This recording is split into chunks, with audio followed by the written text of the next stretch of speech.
सानाम को जोहार रिलामला ऑल तुन असड़ा पाहटा खन तेहें नवा पार्सी पोहार रिया पुनान थोक रे मेना जहाँ तुयु सताम ओना इदी कते गे तेहें दोबन पढ़ा और जहाँ गे लातार चानच रे बिनिड को बन एमेत ताबना नवा आसेका अंडर ते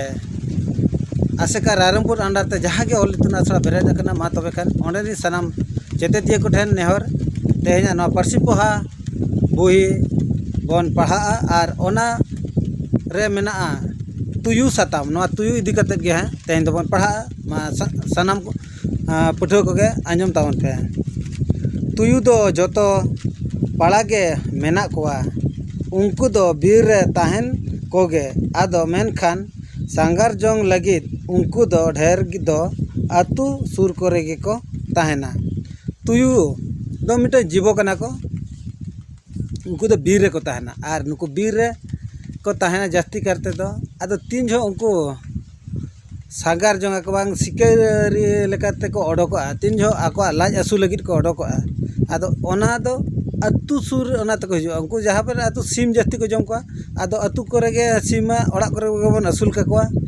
आदो ओना खातिर ते उनको दो अतु सुर करे जहाँ बुदा को ताहे को जहाँ लाटा को ताहे को दार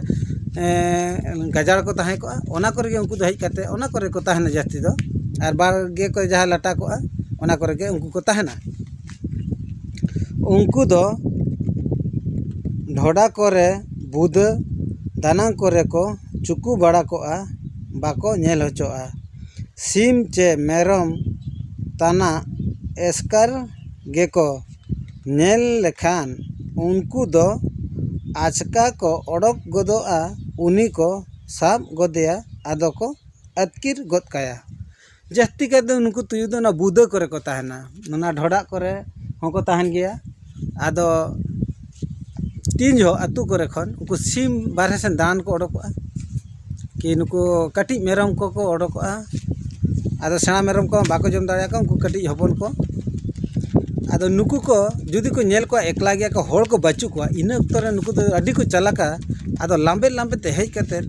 को सीम को साब को और को अतकिर गोद का को आदो को ना बुदा ते को इदी को लागा लेको खान उनको दो अतकिर दो को चुकू गोद काया आदो को नीरा नीर जो उनको दो मित सेट दौड़ दौड़ एटा सेट को दौड़ अचुर गोदोआ आदो लागा होड़ दो एड़े ओचोएन गे तुयु दो अड़ी तेट गे को सेयाना आदो नोंका तुयु को नोंका को सेयाना नोंका को चालाका तीन जो सिम धरे मिटेंगे अतकिर के दिया अपनारम नेलाम के दिया अतकिर के दिया आदम लगा के दिया दौड़ा दौड़ा आदो उनी मिटे बुदा को नामा और बांखान तो जहाँ बीर को मेना जहाँ लाटा करे मेना आदो मिद सेन तो को दौड़ा नोते रे को उकू हटो कायते उनी तो को बगी हटो आते आदो आको तो एटा सेन को दौड़ा एटा सेन को दौड़ लेखान अपनार मा तानम रे कुदौ काया आमेम नेला हनी हांते दौड़ के आदो हांते गेम पांजाया उनी गेम कुदौया आदो उनी जहाँ को सीम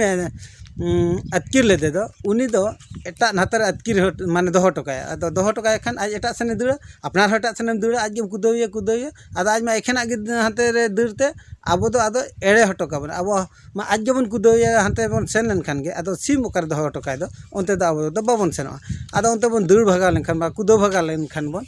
आदो आज हम बाबन साब दाड़ाया से आदो सीम हो बाबन नाम दाड़ा आदो आबो दोबन रुवाड़ हेज जोंगा तुयु रे अड़ी लेकान गाम मेना हाड़ाम होड़ और बूढ़ी एरा को ओंकान गाम को अड़ी जुत गे को बाड़ाया आबो हो नाहा बो चेदा आदो तुयु इदी काते दो अड़ीगान गे गाम बा अड़ीगान गल्पो अड़ीगान कहानी मेना नवा को हाड़ाम बूढ़ी के जास्ती को बाड़ाया और उनको कोठन के बन चेद मा और निहती नवा बन चेदो मा जेहेतु नोडे गुरु उनके नवा गे आबो संदेश एम हटोका बना तुयु दो मिटे अड़ी चालाक गया को आदो आबो हो उनको लेका चालाक दरकार आबो नवा आबो जीवन ताहन रे कि आबो नवा लाइफ टाइम रे आबो हो चालाक दरकार जुदी हो बाबन चालाक तबे खान आबो अड़ीगान बन एड़े होचोआ आबो समाज रे आबो सावता रे अड़ीगान नोंकान जिनिस मेना चालाक निहती दरकार कना ओंडे बुद्धि निहती अप्लाई दरकार कना ओका लेकर इन इनकम अगुया ओका लेकर इन इनकम ओना बेस्ती दोहो कते ओनाइन ढेर दिन जमा और चेक लेकर इन नापाय तीन चढ़ा एटा होर लेका चेक लेका नापाय होर बा सेना होरिन बेना ओना लगित ते नोडे दो तुयुआ बुद्धि अप्लाई हुआ तुयु चेक लेका आजा लाज लगित उनी सीमे उकू हटोका एटा रे और आज एटा सेने दौड़ा इखेन तायम ते हेज कते आरहों उनी दो